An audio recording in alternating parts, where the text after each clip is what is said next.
So I just watched Moana 2, directed by David G. Derrick Jr., Jason Hand, and Dana Ledoux Miller, who also co-wrote the film along with Jared Bush, Beck Smith, and Bryson Chun. Before I get into my thoughts on this film, I'll briefly talk about my thoughts on the first one. I think it's good. I don't necessarily think it's one of the all-time great Disney films like some people seem to, but I think it's good. I think it's a good movie, and I liked it. I had a good time with it. And going into Moana 2, I did not exactly have great expectations, especially considering the now widely known fact that this was originally a Disney Plus series turned into a movie, and I just thought it could be good, but chances are it might not be.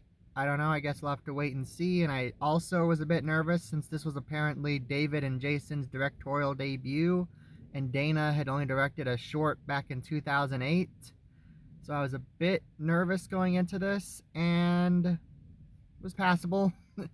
That's about the gist of it. Like, it's not bad, but it's also not really good either. First of all, biggest problem was just an unengaging story. Like, pretty much the whole film just felt like setup for Moana 3.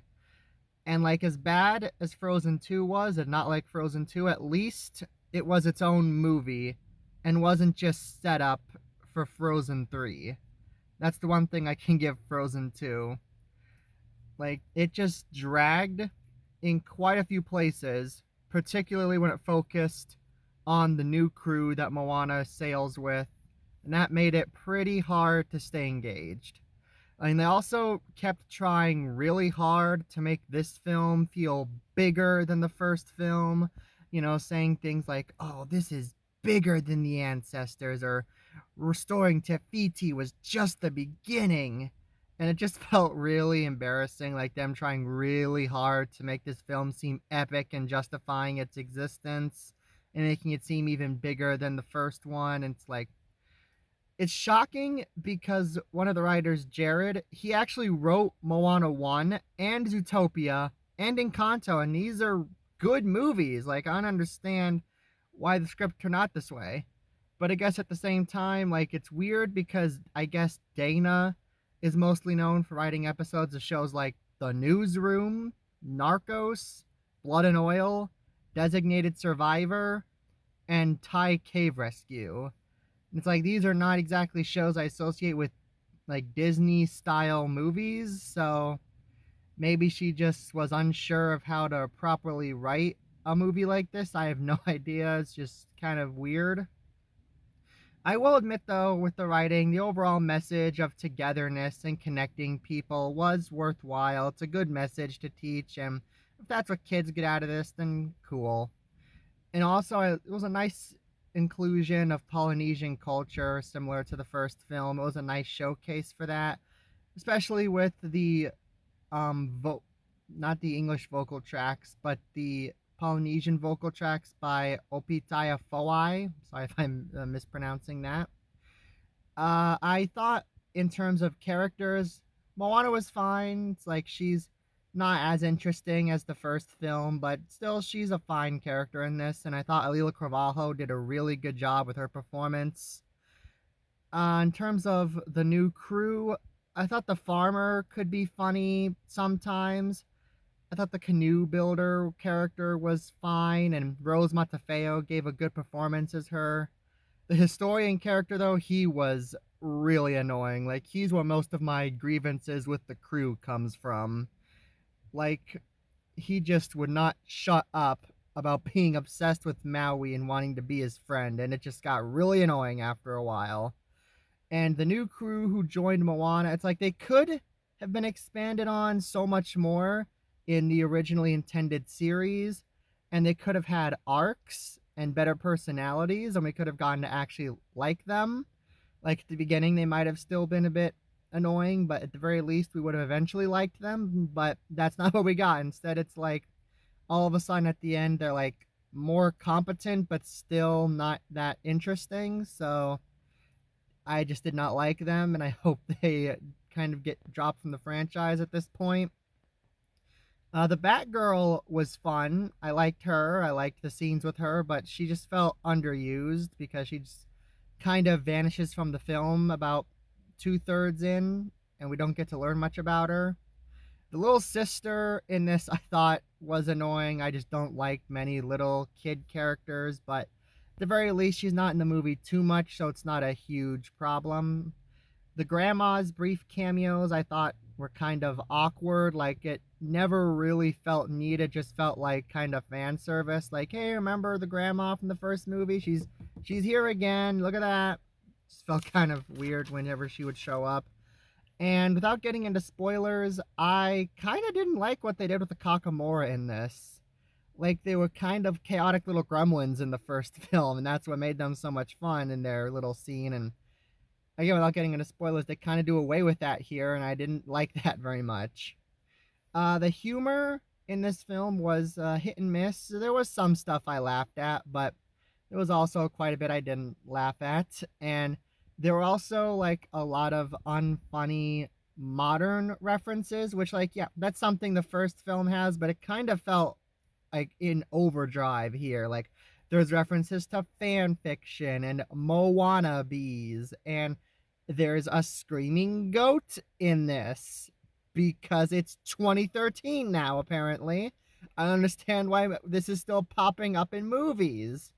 And it's crazy because like the fish that makes the screaming goat sound, it's not even like screaming, it's supposed to be crying. The sound they use doesn't even fit with the fish that makes the sound. It doesn't make any sense. Why it would make that sound? It's already an unfunny reference, but now it doesn't even make any sense with the context of when it's used. It's stupid. The animation though, I like the animation was good. I thought it's like not quite as stunning as it was in the first film, but it is still good. This is still good Disney animation, and I honestly feel bad for the animators who no doubt were overworked and to put this out, and they all did a really good job. There was some good spectacle, I thought, kind of throughout the film, particularly in the third act and in the scene involving the clam. I thought they did a good job making that seem at least somewhat epic in scale. The editing in this was weird.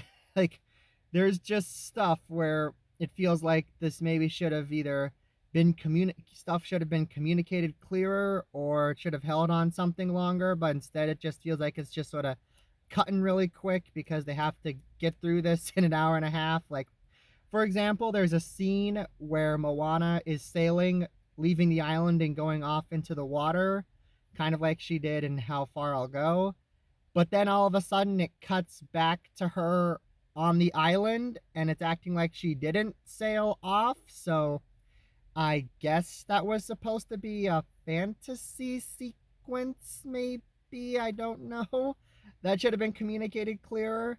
And I get that it happens in a song, and usually in a song, they'll exaggerate the visuals to make it more interesting than what you usually see. But like when they had all this exaggerated stuff in Can I Get a Chihu, you could very clearly see this wasn't happening within the universe of the film. It was more for the audience.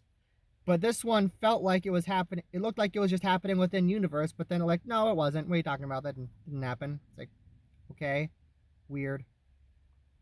The songs in this are definitely a mixed bag. Like they're almost all ripoffs, first of all, but like you don't. It can be a ripoff, but it can still be good. And there are some good ripoffs in here. Like Beyond is a really good ripoff of How Far I'll Go. Get Lost is a good ripoff of Shiny. We're Back is an all right ripoff of Where You Are. Can I Get a Chihu is a bad ripoff of You're Welcome. Like any charm The Rock had with his bad singing in You're Welcome is now gone. And what could be better than this is an original song. Like, as far as I can tell, it's not really ripping off anything from the first film, but at the same time, it's just an annoying camp counselor song. Like those songs that camp counselors sing to try and get the kids into it. Like, hey, come on, kids, let's sing. So I did not like that song very much, except for a decent sort of fast talk verse in the middle of it. That part was fine, but the rest of it was not good.